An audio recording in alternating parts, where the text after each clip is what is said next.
Good morning to all students. All are welcome to episode 15. Now we are discussing deemed to be let out. Second one, partly let out.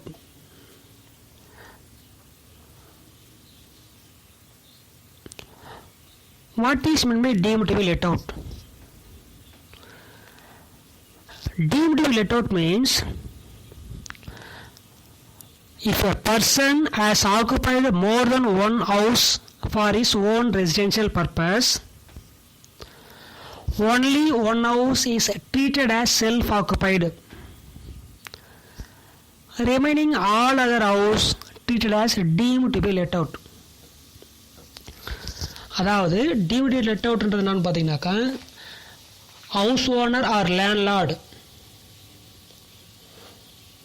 more than one ப்ராப்பர்ட்டியை in case 2 or 3 ப்ராப்பர்ட்டியை தன்னுடைய residential பர்பஸ்க்காக மட்டுமே use பண்ணுறார். என்ன பண்ணலாம், அவர் வாடகையே விடலை. For example house A B C, இப்போது 3 ப்ராப்பர்ட்டிக்கு ஓனர். அவர் 3 ப்ராப்பர்ட்டியும் தன்னுடைய ரெசிடென்ஷியல் பர்பஸ் யூஸ் பண்ணுறார். ஓகேவா? அப்போது இந்த ஏபிசி இதோடைய ஆனுவல் வேல்யூ வந்து ஃபார் எக்ஸாம்பிள் ஏ வந்து 1 lakh, பிக்கு வந்து 2 lakhs, சிக்கு வந்து 3 lakhs. இப்போ இந்த 3 ப்ராப்பர்ட்டி 1 lakh, 2 lakhs, 3 lakhs வேல்யூ இருக்கக்கூடிய 3 ப்ராப்பர்ட்டியுமே அந்த ஹவுஸ் ஓனர் ஃபார் தன்னுடைய ஓன் ரெசிடென்ஷியல் பர்பஸ் யூஸ் பண்ணுறார். அப்போ இந்த 3 ப்ராப்பர்ட்டியில் எதனுடைய வேல்யூ அதிகமாக இருக்குது? A 1 lakh, B 2 lakhs, C 3 lakhs. இப்போ இருக்கக்கூடிய ஆனுவல் வேல்யூ ஹவுஸ் ப்ராப்பர்ட்டியில் எந்த ப்ராப்பர்ட்டியோட ஆனுவல் வேல்யூ அதிகமாக இருக்கும்? இப்போ நம்ம எக்ஸாம்பிள் எது அதிகமாக வந்துருக்கு? Property C. அந்த சி ப்ராப்பர்ட்டியை என்னவா எடுத்துக்கலாம்னாக்கா செல்ஃப் ஆக்குபைடாக எடுத்துக்கலாம். ரிமைனிங் இருக்கக்கூடிய பி அண்ட் ஏ என்ன எடுத்துக்கனாக்கா deemed to be let out. அதாவது deemed to let out means வாடகைக்கு விடப்பட்டதாக கருதப்படல் வேண்டும். இதனால் நமக்கு தெரியுது என்னன்னாக்கா ஹவுஸ் ஓனராக இருந்தால் only one property self use பண்ணலாம். ரிமைனிங் ப்ராப்பர்ட்டி நீங்களே யூஸ் பண்ணால் அதுக்கு என்ன பண்ணி ஆகணும்? டேக்ஸ் கட்டே ஆகணும். ஓகே, அப்போது இருக்கக்கூடிய ப்ராப்பர்ட்டியில் எதனுடைய ப்ராப்பர்ட்டி வேல்யூ வந்து அதிகமாக இருக்கோ, which one is higher value treated as self-occupied, remaining all other property treated as deemed to be let out. வாடகைக்கு விடப்பட்ட என்ன கண்டிஷனோ அதே கண்டிஷன் அந்த இடத்துல அவருக்கு applicable. Okay, in the case of deemed to be let out properties, the income from house property is calculated if they had been let out.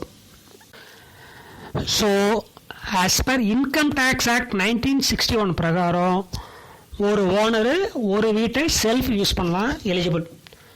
More than one property self use பண்ணும்போது, அதாவது self residential purpose use பண்ணும்போது இருக்கக்கூடிய ப்ராப்பர்ட்டியில் எதனுடைய value அதிகமாக இருக்கோ அதை என்ன எடுத்துக்கலாம்? செல்ஃப் ஆக்குபை எடுத்துக்கலாம்.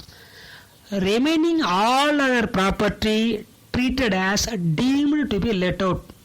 அதாவது வாடகைக்கு விட்டால் என்ன ரூல்ஸ் அண்ட் ரெகுலேஷன் அப்ளிகபிள் பண்ணுறோமோ அதே ரூல்ஸ் அண்ட் ரெகுலேஷன், அதே டேர்ம்ஸ் அண்ட் கண்டிஷன் யாருக்கு யூஸ் ஆகும்? அந்த லேண்ட்லார்டுக்கும் பொருந்தும்.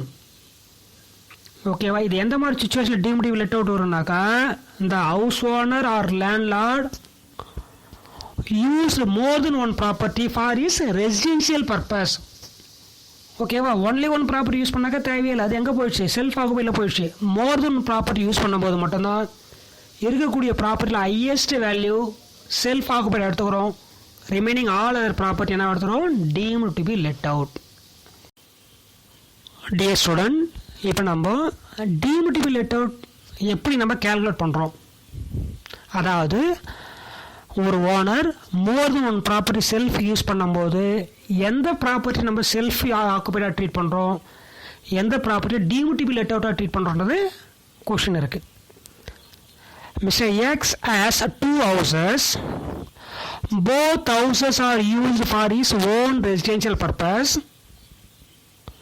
The following are the expenses relating to these houses. First house and second house. municipal value for first house rupees 75,000, for second house 1,20,000. Land revenue rupees 2,000 for first house, rupees 3,000 for second house. Interest on housing loan rupees 15,000 and rupees 11,000. Fire insurance premium rupees 2,500 and rupees 5,000. Compute income from house property. So X is a owner of two houses. He used both the house, first house and the second house for residential purpose. ஓகேவா? அப்போ அதனுடைய value என்ன கொடுத்துருக்காங்க? Municipal value கொடுத்துருக்காங்க, land revenue கொடுத்துருக்காங்க, interest on housing loan கொடுத்துருக்காங்க, fire insurance premium கொடுத்துருக்காங்க. ஓகேவா? இப்போ நம்மள எது இங்கே வராதுன்னு பார்த்தீங்கன்னா லேண்ட் ரெவன்யூ வராது, ஃபயர் இன்சூரன்ஸ் ப்ரீமியம் வராது. இதுக்கெல்லாம் சேர்த்து நம்ம எவ்வளோ எடுத்துறோம்? காமனாக 30% எடுத்துறோம். எந்த கணக்காக இருந்தாலும் land revenue, insurance premium, collection charge, annual charge எதுவுமே வராது. எல்லாரும் சேர்த்து காமனாக எவ்வளோ எடுத்துக்கிறோம்? 30%. ஓகே. இப்போ இந்த எக்ஸை பொறுத்த வரைக்கும் 2 ப்ராப்பர்ட்டி ஓனர், 2 ப்ராப்பர்ட்டி எது யூஸ் பண்ணுறாரு? செல்ஃப் யூஸ் பண்ணுறாரு. ஸ்டூடெண்ட், நம்ம ஏற்கனவே டிஸ்கஸ் பண்ண கொஸ்டினுக்கான solution. Okay. Computation of income from house property for the assessment year 2020-21. Okay. 2 houses, first house and second house. அதில் முனிசிபல் வேல்யூ மட்டும் தான் கொடுத்துருக்காங்க. முனிசிபல் வேல்யூ ஃபர்ஸ்ட் ஹவுஸுக்கு எவ்வளோ இருக்குது? 75,000. செகண்ட் ஹவுஸுக்கு எவ்வளோ இருக்குது? 1,20,000. ஸோ இந்த ஓனர் என்ன பண்ணியிருக்காரு? 2 ப்ராப்பர்ட்டியும் தன்னுடைய செல்ஃப் யூஸ் பண்ணிட்டு இருக்கார். Okay. As per income tax act பிரகாரம் ஒரு ஹவுஸ் ஓனர் ஒரு ப்ராப்பர்ட்டி மட்டும் செல்ஃப் யூஸ் பண்ண முடியும். மோர் தென் 1 ப்ராப்பர்ட்டி யூஸ் பண்ணாருனாக்கா இருக்கக்கூடிய வேல்யூவில் ஹையஸ்ட் வேல்யூ என்ன எடுத்துக்கிறோம்? நம்ம செல்ஃப் ஆக்குபைடு. ரெமினி இருக்கக்கூடிய எத்தனை ப்ராப்பர்ட்டியாக இருந்தாலும் எல்லாம் எடுத்துக்கிறோம் deemed to be let out. Okay. இப்போ இருக்கக்கூடிய 2 ப்ராப்பர்ட்டியில் ஃபஸ்ட்டு ப்ராப்பர்ட்டி ஆனுவல் வேல்யூ என்ன இருக்குது? That is municipal value 75,000. Second property value வந்து 1,20,000. இப்போ இந்த 2 வீட்டில் எந்த வீட்டோட ஆனுவல் வேல்யூ, அதாவது முனிசிபல் வேல்யூ அதிகமாக இருக்குன்னு பார்த்தா எது இருக்குது? House 2. So second house treated as self occupied. Remaining first house treated as deemed to be let out.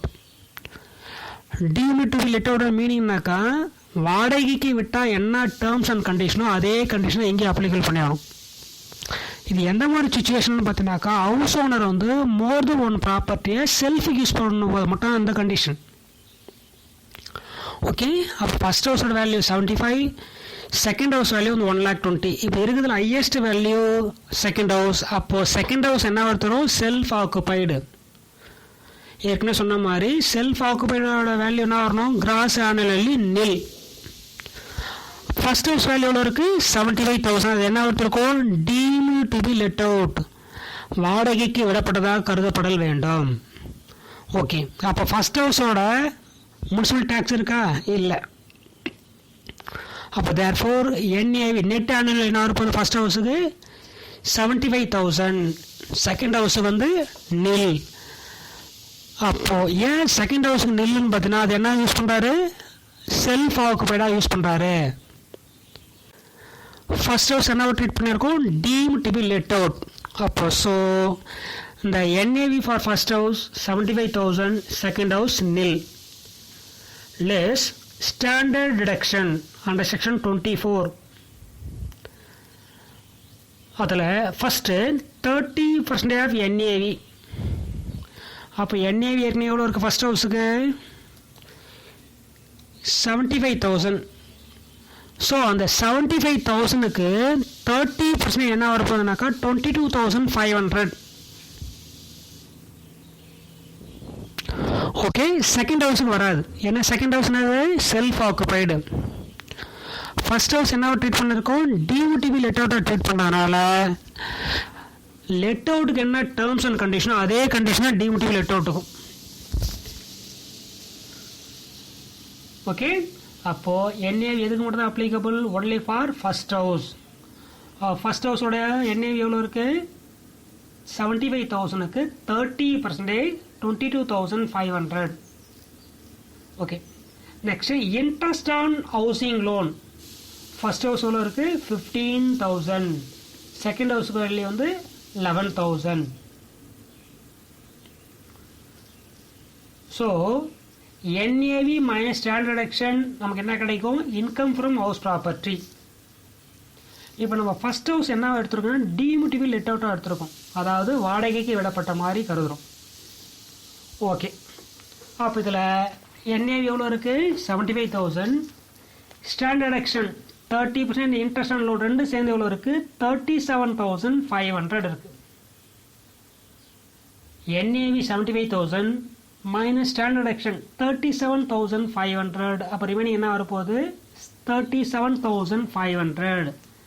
அதான் இன்கம் ஃப்ரம் டிமிட்டிவ் லெட் அவுட் ப்ராப்பர்ட்டி. அதாவது ஃபஸ்ட்டு ப்ராப்பர்ட்டியோட இன்கம் எவ்வளோ கன்சிடர் பண்ணியிருக்காங்க? 37,500. ஓகே, இப்போ நம்ம செகண்ட் ஹவுஸ் பார்க்கலாம். செகண்ட் ஹவுஸ் என்ன எடுத்திருக்கு? Self occupied property. ஏற்கனவே நம்ம நிறைய டைம் டிஸ்கஸ் பண்ணியிருக்கோம்.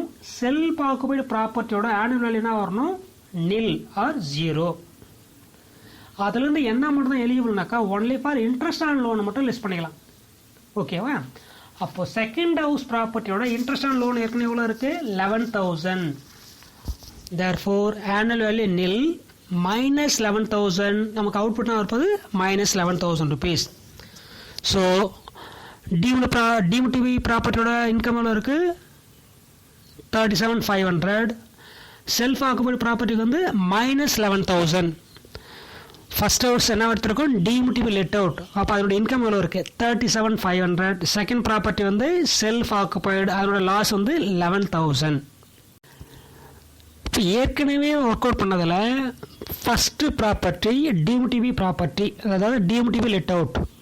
Second property self occupied. அப்போது நம்ம ஃபஸ்ட்டு ப்ராப்பர்ட்டி எவ்வளோ இன்கம் வந்திருக்கு? 37,500. செகண்ட் ப்ராப்பர்ட்டியோட லாஸ் வந்து 11,000 rupees. இது ரெண்டுத்தையும் ஒன்றா மெர்ஜ் பண்ணி கேல்குலேட் பண்ண போகிறோம். That is call computation of taxable income from house property. ஓகேவா? More than one property use பண்ணும்போது எல்லா ப்ராப்பர்ட்டியும் அட்ஜஸ்ட் பண்ணி ஒரு சிங்கிள் அமௌண்ட்டை கொண்டு வரணும். அதுதான்னாக்கா taxable income from house property. Okay, இப்போ நமக்கு income from first house. First house என்ன எடுத்துருக்கோம்? Deemed to be let out. அப்போ இன்கம் எவ்வளோ இருக்குது? 37,500. செகண்ட் ஹவுஸ் என்ன ட்ரீட் பண்ணியிருக்கோம்? Self occupied. ஏன்னா அதனுடைய ஆனுவல் வேல்யூ தானே இருக்குது, அதிகமாக இருக்குது. இப்போ ப்ராப்பர்ட்டி ஓனர் வந்து மோர் than one property self use பண்ணும்போது எதனுடைய ஆனுவல் அதிகமாக இருக்கோ அது என்ன எடுத்துக்கிறோம்? Self occupied. அப்படி பார்க்கும்போது செகண்ட் ப்ராப்பர்ட்டி என்ன எடுத்துருக்கோம்? நம்ம இந்த கொஷனில் செல்ஃப் ஆக்குபைடாக எடுத்துருக்கோம். First property deemed to be let out. So first ப்ராப்பர்ட்டியால் இன்கம் வந்து 37,500. Second property that is self occupied ப்ராப்பர்ட்டியால் லாஸ் எவ்வளோனாக்கா 11,000 rupees. அந்த லாஸ் எப்படி வந்திருக்கு? Interest on loan. அப்போது first property income 37,500. Second property loss 11,000 rupees. இந்த லாஸ் அந்த இன்கமில் அட்ஜஸ்ட் பண்ணும்போது நெட் இன்கம் நமக்கு எவ்வளோ வந்திருக்குன்னு பார்த்தீங்கன்னாக்கா 26,500. அப்போ அந்த 26,500 தான் என்னன்னு பார்த்தீங்கன்னாக்கா income from house property. That is taxable income from house property. Okay, அந்த இன்கம்மை லாஸ் அட்ஜஸ்ட் பண்ண பிறகு ரிமைனிங் இருக்குது தான் பார்த்தீங்கன்னாக்கா taxable income from house property. Student, இப்போ நாம் என்ன டிஸ்கஸ் பண்ண போகிறோம்னாக்கா partly let out property, another part self occupied. அதாவது ஒரு வீட்டில் ஒரு பார்ட்டு வாடகைக்கு விட்டுருக்காரு, ரிமைனிங் போர்ஷன் அல்லது ரிமைனிங் பார்ட்டு அவருடைய ஃபேமிலியை ரன் பண்ணுறார். That is call partly let out and partly self occupied. Okay, இதை பேஸ் பண்ணி ஒரு கொஸ்டின் நான் பார்க்கலாம். Mister Shiva constructed one house. 75% of the property is let out and 25% is self occupied. அதாவது அந்த வீட்டில் இருக்கக்கூடிய போர்ஷனில் 75% என்ன பண்ணியிருக்காரு? வாடகைக்கு விட்டார். ரிமைனிங் இருக்கக்கூடிய 28% தான் அவருடைய செல்ஃப் ரெசிடென்ஸ் இருக்குது, அதாவது அவரோட குடும்பம் இருக்குது. ஓகே, இந்த let out portion is also self occupied for 1 month. 78% portion வந்து வாடகை விட்டுருக்காரு இல்லையா, அதில் 1 மாதம் இவர் தங்கியிருக்கார். ஓகே, அப்போ 11 month தான் என்ன பண்ணியிருக்காரு, வாடகை விட்டுருக்காரு. 1 month இவர் தங்கியிருக்காரு. Okay, municipal value of the full portion, that is 100% போர்ஷனோட வேல்யூவில் இருக்குது. Municipal value 50,000 per annum. Actual rent for 78% portion rupees 45,000 per annum.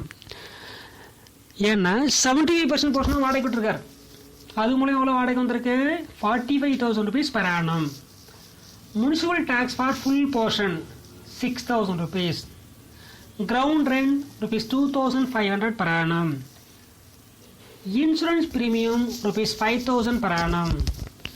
Collection charges rupees 1,800. Okay, interest on loan taken for construction rupees 6,000 per annum. Is income from other sources rupees 1 lakh. Other sources மூலம் எவ்வளோ earn பண்ணியிருக்காரு, 1 lakh. Compute total income of Mr. Siva for the assessment year 2020-21. Computation of income from partly let out property and partly self-occupied property. Okay, computation of income from house property for the assessment year 2020 and 21. Okay, இப்போ நம்ம எதை மட்டும் எடுத்துக்கிறோம்னாக்கா only let out portion மட்டும் எடுத்துக்கிறோம். அப்போ இருக்கக்கூடிய full போர்ஷனில் 25% portion Siva occupied, that is self occupied. Remaining இருக்கக்கூடிய 75% போர்ஷன் லெட் அவுட். ஓகே, அந்த லெட் அவுட் போர்ஷன்லேயும் 1 month செல்ஃப் ஆக்குபைடு. ஓகேப்பா, municipal value for full portion கூட இருக்குது 50,000 rupees. ஃபுல் போர்ஷனுக்கு 50,000னா 75% போர்ஷன் என்ன வரப்போகுது, 37,500. ஏன் நம்ம 75 மட்டும் எடுக்கிறோன்னா ஒன்லி 75% மட்டும் தான் லெட் அவுட்டு. ஓகே, நம்ம இப்போ workings only for let out portion மட்டும் தான் நம்ம டிஸ்கஸ் பண்ணுறோம். ஓகே, ஃபுல் போர்ஷனுக்கு 50,000னா 75% போர்ஷன் என்ன இருக்குது, 37,500. ஆர் ஆக்சுவல் ரெண்ட் எவ்வளோ வாங்கியிருக்காரு, 45,000 rupees per annum. ஓகே, அதாவது 12 monthsக்கு 45,000 rupees. பட் ஆக்சுவலி 1 month தான் என்ன இருக்குது, செல்ஃப் ஆக்குபைடு. அதில் அப்போ எத்தனை மாதம் வாடகை விட்டுருக்கோம், ஒன்லி ஃபார் 11 month. ஸோ 12 monthக்கு 45,000னா அப்போ 11 monthக்கு என்னாச்சு, 41,250. It is actual rent for 75% portion. So municipal value for let out property கூட இருக்குது போர்ஷனுக்கு 37,500. Actual rent for let out portion 41,250. இந்த ரெண்டு வேல்யூவில் விச் எவர் இஸ் ஹையர். நமக்கு என்னென்ன கொடுக்கல, ஃபேர் ரெண்ட் கொடுக்கல, ஸ்டாண்டர்ட் ரெண்ட் கொடுக்கல. கொடுத்துக்கிற வேல்யூவில் முனிசிபல் வேல்யூ, ஆக்சுவல் ரெண்ட், இது ரெண்டுத்தை கம்பேர் பண்ணும்போது விச் எவர் இஸ் ஹையர் என்ன இருக்குது நமக்கு, 41,250. So gross annual value for 75% portion of let out property 41,250 less municipal tax.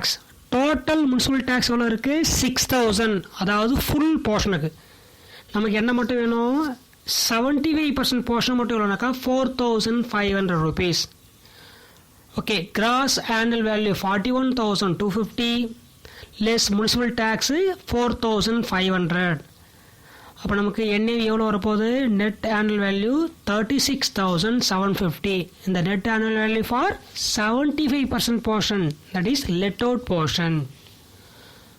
Okay, அதுக்கு அடுத்து workings less standard deduction under section 24.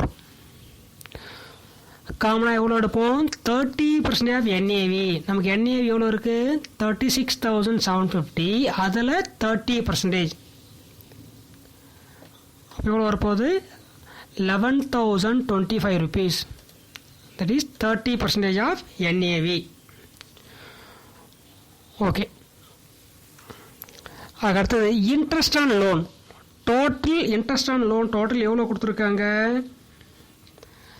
6,000 rupees.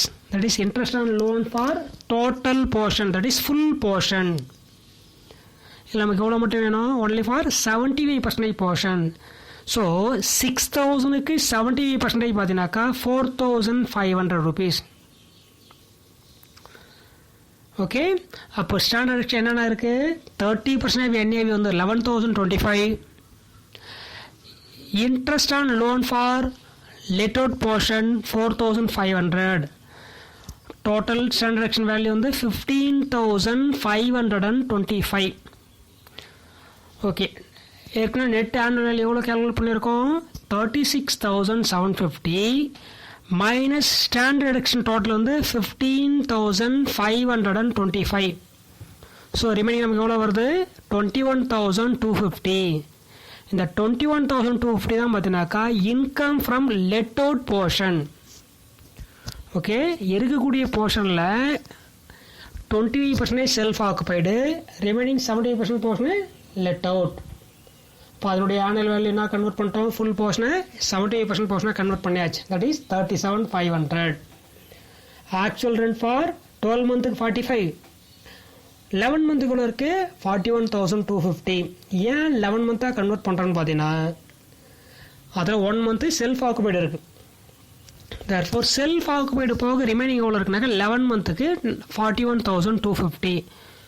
So which Sair என்ன இருக்குது? 41,250. It is treated as a gross annual value. Okay, less municipal tax for let out portion. Municipal tax எவ்வளோ இருக்குது? 6,000க்கு 70% 4,500. NAV வந்து 36,750. Okay, less standard deduction section 24. 30% of NAV ஏற்கனவே calculate பண்ண அதில் 30% எடுத்தாச்சு. இன்ட்ரெஸ்ட் ஆன் லோன் வந்து லெட் அவுட் போர்ஷன் மட்டும். அப்போ டோட்டல் எவ்வளோ இருக்குது? ஸ்டாண்டர்ட் எக்ஸ்டன் 15,525 லெஸ் பண்ண நமக்கு என்ன கிடைக்குது? 21,250 income from let out portion. Okay, அதுக்கு அடுத்தது income from let out portion ஏற்கனவே எவ்வளோ கல்குலேட் பண்ணி வச்சுருக்கோம்? 21,250. அதாவது எவ்வளோ போர்ஷனுக்கு? 75% போர்ஷனு. ஓகே, இப்போ நமக்கு செல்ஃப் ஆக்குபைடு போர்ஷன் இருக்குது பாருங்கள், எவ்வளோ இருக்குது? 28%. எந்த செல்ஃப் ஆக்குபைடு ப்ராப்பர்ட்டியாக இருந்தாலும் அதனுடைய ஆனுவல் வேல்யூ என்ன வரணும்? Nil. So gross annual value for self occupied portion 20%க்கு நில். லெஸ் ஸ்டாண்டர்ட் எக்ஸ்டாண்டர்ட் செக்ஷன் 24. செல்ஃப் ஆக்குபைடில் ஒரே ஒரு அமௌண்ட் மட்டும் நம்ம கழிக்க முடியும். அது எதுன்னு பார்த்தீங்கன்னாக்கா இன்ட்ரெஸ்ட் ஆன் லோன். முனிசிபல் டேக்ஸா கிரவுண்ட் ரெண்டா எதையுமே not allowed, but only allowed interest on loan. ஏற்கனவே இன்ட்ரெஸ்ட் ஆன் லோன் எவ்வளோ இருக்குது? 6,000 rupees for full portion. Okay, இந்த இடத்துல செல்ஃப் ஆக்குபைடு எவ்வளோ இருக்குது? Only for 28% portion. தேர்ஃபோர் 6,000க்கு 28% எவ்வளோ வருதுனாக்கா 1,500. Gross annual value nil. அதிலிருந்து ஸ்டாண்டர்ட் எக்ஸ்டன் இன்ட்ரெஸ்ட் ஆன் லோன் எவ்வளோ லெஸ் பண்ண போகிறோம்? 1,500. ஸோ நமக்கு என்ன கிடைக்க போகுது? Loss on self occupied portion 1,500. ஓகேவா? ஏன்னா நமக்கு லாஸ் வருது. கிராஸ் ஆனுவல் நமக்கு என்ன வரப்போகுது? எந்த ப்ராப்பர்ட்டி இருந்தாலும் செல்ஃப் யூஸ் பண்ணால் அது நில். அதிலிருந்து இன்ட்ரெஸ்ட் ஆன் லோன் வந்து 1,500 லெஸ் பண்ணால் நமக்கு என்ன வரப்போகுது? Output negative value. That is loss on self occupied. Okay, இப்போ அதுக்கு அடுத்த ஸ்டெப்ஸ் என்னன்னாக்கா ஒரு போர்ஷன் தட் இஸ் 75% போர்ஷன் நமக்கு இன்கம்மு, ரிமைனிங் இருக்குது பாருங்கள் அந்த 25% போர்ஷன் வந்து நமக்கு லாஸ் வரும். இப்போ ரெண்டு லாஸ் இன்கம் அதேமாதிரி ரெண்டுத்தையும் அட்ஜஸ்ட் பண்ணும் போது தானாக்கா computation of taxable income from house property. ஓகேவா? அப்போ நமக்கு 70% போர்ஷன் நமக்கு எவ்வளோ வந்திருக்கு? 21,225 இன்கம். 25% இருக்குது பாருங்கள் செல்ஃப் ஆக்குபைடு, அதனுடைய லாஸ் எவ்வளோன்னு பார்த்தோன்னாக்கா 1,500. அப்போது 21,225 மைனஸ் 1,500 நமக்கு என்ன வரப்போகுது? ரிமைனிங்கு 19,725. That is taxable income from house property. House property பொறுத்த வரைக்கும் ஒரு போர்ஷன் லாஸ் இன்னொரு போர்ஷன் இன்கம் இருந்தால் அந்த லாஸை இன்னொரு போர்ஷன் அட்ஜஸ்ட் பண்ணிக்கலாம். அப்படி பார்க்கும்போது நமக்கு லெட் அவுட் போர்ஷன் எவ்வளோ இன்கம் வந்திருக்கு? 21,225. செல்ஃப் ஆக்குபைடு போர்ஷன் லாஸ் வந்து 1,500. அப்போ ரிமைனிங் என்ன இருக்குது? 19,725 net or taxable income from house property. Students அதனோட கண்டினியூஷன். இப்போ நம்ம என்ன கண்டுபிடிச்சிருக்கோம், only taxable income for house property தான் கேல்குலேட் பண்ணியிருக்கோம். எவ்வளோ இருக்குது, ரெண்டு இது அட்ஜஸ்ட் பண்ண பிறகு 19,725. அதாவது let out portion income, self occupied loss ரெண்டு இது அட்ஜஸ்ட் பண்ண பிறகு நமக்கு taxable income for house property 19,725. ஓகேவா? இந்த கொஷின் என்ன கொடுத்துருக்காங்கனாக்கா, இந்த assessee earned income from other sources ₹1 lakh. இந்த ஹவுஸ் ப்ராப்பர்ட்டி இல்லாமல் அவருக்கு அதர் சோர்சஸ் மூலிமா இன்கம் எவ்வளோ வந்திருக்கு, 1 lakh. நம்ம கொஷின் என்ன கேட்டிருக்காங்க, கம்ப்யூட்டேஷன் ஆஃப் டோட்டல் இன்கம் கேட்டிருக்காங்க. ஸோ இப்போ நம்ம அந்த அசஸி, அதாவது மிஸ்டர் சிவாவோட டோட்டல் டேக்ஸபிள் இன்கம் எவ்வளோன்னு கேல்குலேட் பண்ண போகிறோம். Okay, computation of mister Siva's total income for the assessment year 2020 and 21. Okay, அதில் first taxable income from house property அல்லது net income from house property. அதுனா டேக்ஸபிள் அது நெட்டுனாக்கா இன்கம் லாஸ் எல்லாம் அட்ஜஸ்ட் பண்ண பிறகு ரிமைனிங் இருக்கிற அமௌண்ட் தான் டேக்ஸபிள் இன்கம். எவ்வளோ வந்திருக்கு நமக்கு, 19,725. ஓகே, இது வரைக்கும் நமக்கு என்னது, income from house property. Okay, ஒரு இன்கமோட வேற ஒரு இன்கம் ஆட் பண்ணும்போது இல்லை மெர்ஜி பண்ணும்போது நமக்கு என்ன கிடையாது, டோட்டல் இன்கம். ஓகேவா? சிங்கிளாக பார்த்தீங்கன்னா பர்டிகுலர் ஹெட் சேலரி மட்டும் பார்த்தீங்கன்னா சேலரி இன்கம், ஹவுஸ் ப்ராப்பர்ட்டி மட்டும் பார்த்தீங்கன்னா house property income, other source மட்டும் எடுத்தால் அதர் சோர்ஸஸ். பட் நமக்கு என்னென்ன இருக்குது, ஹவுஸ் ப்ராப்பர்ட்டி இன்கம் இருக்குது, அதர் சோர்ஸஸ் இருக்குது. அப்போ மோர் தென் ஒன் இன்கம் மெர்ஜி பண்ணும்போது அதனுடைய டோட்டல்னாக்கா டோட்டல் இன்கம். ஓகே, அப்போ சிவாவோட taxable income for house property 19,725. Add income from other sources ₹1 lakh. அப்போ டோட்டலாக அவருக்கு எவ்வளோ கிடைக்குது, 1,19,725. That is Siva's total income for the assessment year 2020 and 21. ஓகேவா? அப்போ ஹவுஸ் ப்ராப்பர்ட்டி வந்து 19,725, அதர் சோர்ஸ் மூலியமாக கிடைச்சது ஒரு 1 lakh. அப்போ டோட்டல் இன்கம் பார்த்தினாக்கா 1,19,725. That is Siva's total income.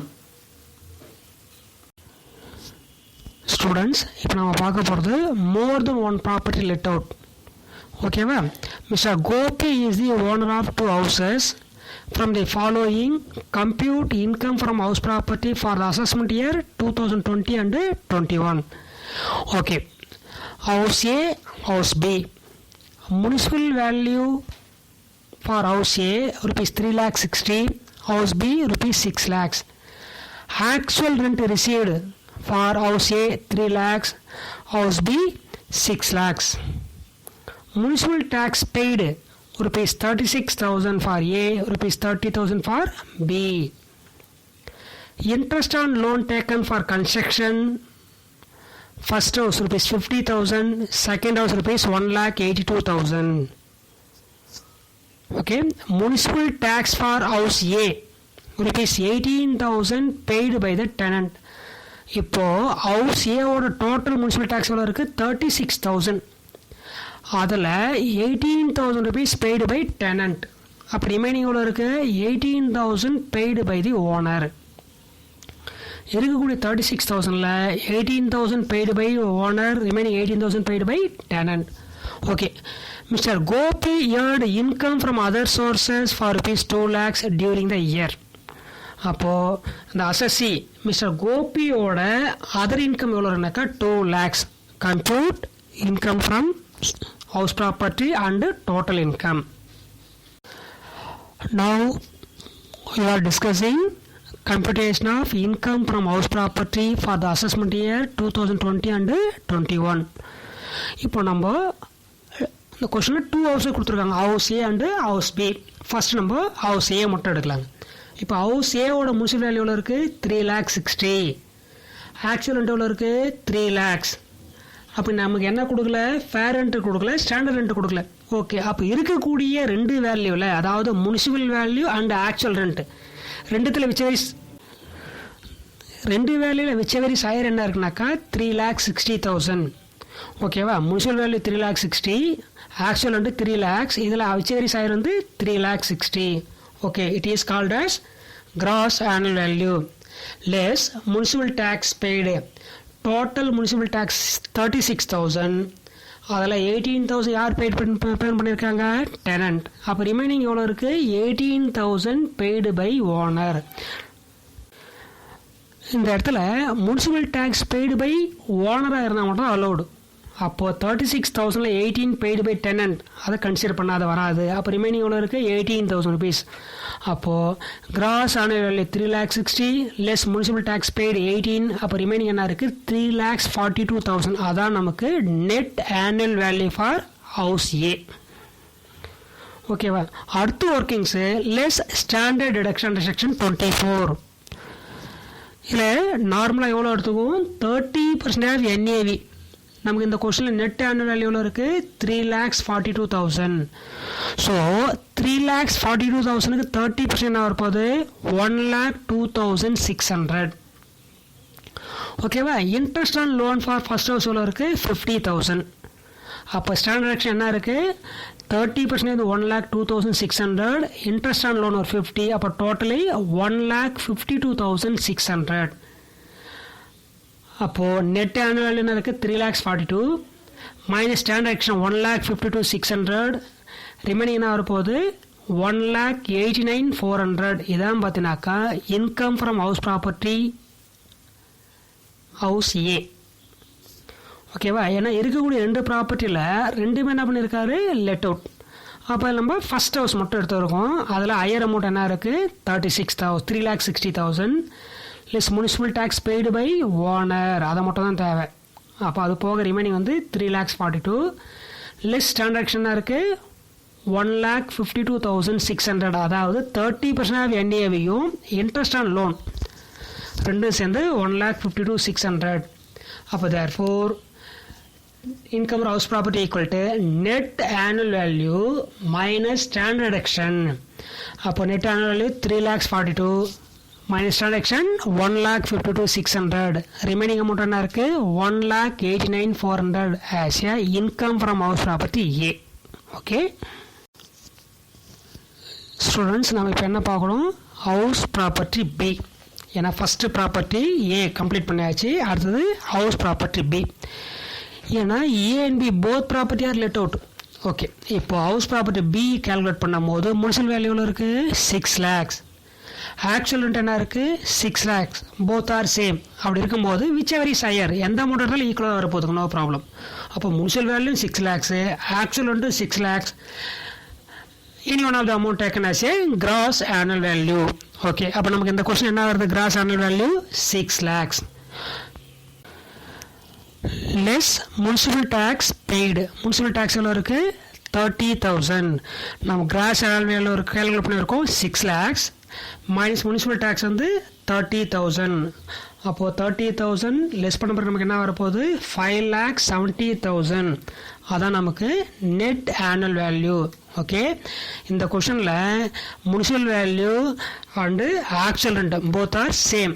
அப்போ அதில் எந்த அமௌண்ட் எடுத்தாலும் நோ ப்ராப்ளம். அப்போது நமக்கு என்ன இருக்குது? GAV 6 lakhs minus municipal tax paid வந்து 30,000. therefore net annual value 5,70,000. நமக்கு இதில் என்ன கொடுக்கல? வேக்கன்சி பீரியட் கொடுக்கல. இன்கேஸ் வேக்கன்சி பீரியட் கொடுத்தா நம்ம என்ன பண்ண போகிறோம்? லெஸ் பண்ண போகிறோம். ஓகே, அப்போ அதனால் வேக்கன்சி எல்லா கொஷனும் இல்லை, இருக்கிற கொஷன் மட்டும் லெஸ் பண்ணால் போதும். ஓகே, நம்ம இது வரைக்கும் என்ன கேல்குலேட் பண்ணிட்டோம்? நெட் ஆனுவல் வேல்யூ கேல்குலேட் பண்ணியாச்சு. ஓகே, அதுக்கடுத்து என்ன இருக்குது? Last workings less standard deduction under section 24. Okay, இதில் நார்மல் எவ்வளோ எடுப்போம்? 30% of NAV. That is calculate பண்ணி வச்சுக்கிற நெட் ஆனுவல் வேல்யூவில் 30%. அப்போ 30% என்ன வரப்போகுது? 5,70,000க்கு 30% எடுத்தீங்கன்னா 1,71,000 rupees. அதான் பார்த்தீங்கன்னாக்கா 30% ஆஃப் NAV. ஓகே, அதுக்கு அடுத்தது interest on loan for second house எவ்வளோ கொடுத்துருக்காங்க? 1,82,000. ஓகேவா? அப்போ 30% வேல்யூ வந்து 1,71,000. Interest on loan for second house 1,82,000. அப்போ டோட்டலாக டிரான்சாக்ஷன் எவ்வளோ இருக்குனாக்கா 3,53,000. ஓகே, அப்போ நம்ம ஏற்கனவே நெட் ஆனுவல் வேல்யூ கேல்குலேட் பண்ணிச்சு. அது எவ்வளோ இருக்குது? 5,70,000. அந்த 5,70,000லேருந்து ஸ்டாண்டர்ட் டிடக்ஷன் 3,53,000 லெஸ் பண்ணால் ரிமைனிங் பேலன்ஸ் நான் வரப்போகுது 2,17,000. இதான் பார்த்தீங்கன்னா இன்கம் ஃப்ரம் ப்ராப்பர்ட்டி பி. ஓகேவா? அதனால் GAV 6 lakhs minus municipal tax 30,000, NAV 5,70,000 less transaction 3,53,000. நமக்கு அவுட்புட் என்ன கிடைச்சிருக்கு? 2,17,000. It is treated as a income from house property B. ஏற்கனவே ஃபஸ்ட்டு ஏ கேல்குலேட் பண்ணியாச்சு, அதுக்கடுத்து பியும் கேல்குலேட் பண்ணியாச்சு. ஓகே, அந்த கொஸ்டினோட எண்ணில் இருக்கும். ஓகே, இப்போ நம்ம என்ன கேல்குலேட் பண்ணியிருக்கோம்? ப்ராப்பர்ட்டி ஏவோட இன்கம் தெரியும், ப்ராப்பர்ட்டி பியோட இன்கம் தெரியும். அது இல்லாமல் அந்த அசஸ் என்ன ஏர்ன் பண்ணால் இன்கம் ஃப்ரம் அதர் சோர்ஸஸ் வேறு ஏர்ன் பண்ணியிருக்காரு. அப்போ நம்ம இந்த ஸ்டேஜ்லனாக்கா டோட்டல் இன்கம் கேல்குலேட் பண்ண போகிறோம். ஓகேவா? ஏன்னா இதில் என்னென்ன சோர்ஸஸ் சேர்ந்துருக்கு? இன்கம் ஃப்ரம் ஹவுஸ் ப்ராப்பர்ட்டி இருக்குது, இன்கம் ஃப்ரம் அதர் சோர்ஸஸ் இருக்குது. அப்போது more than one income merge பண்ணும்போது என்ன நேம்னாக்கா total income. Okay, computation of total income of Mr. Gopi for the assessment year 2020 and 21. Okay, இதில் ஃபஸ்ட் நம்ம என்ன கேல்குலேட் பண்ணலான்னு பார்த்தீங்கன்னா house A and house B இருக்குது. First find out the taxable income from house property. Okay, house property எடுக்கும்போது ஒரு ப்ராப்பர்ட்டியோட loss என்ன வந்ததுன்னா வேறு ஒரு ப்ராப்பர்ட்டி இன்கம் வந்து அட்ஜஸ்ட் பண்ணலாம். லாஸாக இருந்தால் சரி, ரெண்டுமே ப்ராஃபிட்டாக இருக்குது, அப்போ ரெண்டும் ஆட் பண்ணிக்கலாம். அப்போ நமக்கு இந்த கொஷனில் இன்கம் ஃப்ரம் ஹவுஸ் ப்ராப்பர்ட்டி ஏ எவ்வளோ வந்திருக்கு? 1,89,400. ஓகே, அதே மாதிரி ப்ராப்பர்ட்டி பிக்கு அதுவும் இன்கம் தான். Income from house B 2,17,000. ஓகேவா? லாஸாக இருந்து அட்ஜஸ்ட் பண்ணுங்க, ரெண்டுமே ப்ராஃபிட் நம்ம ஆட் பண்ணுங்க. அப்போ டோட்டலாக நமக்கு இன்கம் ஃப்ரம் ஹவுஸ் ப்ராப்பர்ட்டி எவ்வளோ வந்திருக்கும்? Income from house property 4,06,600. அதாவது ப்ராப்பர்ட்டி ஏவோட இன்கமும் ப்ராப்பர்ட்டி பியோட இன்கமும் ஆட் பண்ண அப்புறம் நமக்கு எவ்வளோனாக்கா 4,06,400. இதான் என்னன்னு பார்த்தீங்கன்னாக்கா taxable income from house property. ஓகேவா? ஏன்னா லாஸ் என்ன அட்ஜஸ்ட் பண்ண போகிறோம், நமக்கு லாஸ் இல்லை. அப்போ ரெண்டு ப்ராப்பர்ட்டி என்னது? Property income. அப்போ ரெண்டுத்தோட டோட்டல் வந்து 4,06,400. It is treated as A taxable income from house property. Okay, இப்போ ஹவுஸ் ப்ராப்பர்ட்டி இன்கம் வரைக்கும் நம்ம கால்குலேட் பண்ணியாச்சு. அடுத்து இந்த கொஸ்டின் என்ன கொடுத்துருக்காங்க? இன்கம் ஃப்ரம் அதர் சோர்ஸஸ் கொடுத்துருக்காங்க. அது எவ்வளோ இருக்குது? Income from other sources 2 lakhs. So taxable income for house property வந்து 4,06,400 plus income for other source வந்து 2 lakhs. அப்போ டோட்டல் எவ்வளோ இருக்குது? 6,06,400. that is total income of Mr. Gopi. ஓகேவா? ஹவுஸ் ப்ராப்பர்ட்டி இன்கம் இருக்குது, அதர் சோர்ஸஸ் இன்கம் இருக்குது. அப்போ மோர் than one income இருக்குமா? அது என்ன பேருன்னு சொல்லியிருக்கோம்? Total income. So other sources வந்து 2 lakhs, ஹவுஸ் ப்ராப்பர்ட்டி வந்து 4,06,400. Therefore total income of mister Gopi எவ்வளோன்னு பார்த்தீங்கன்னாக்கா 6,06,400.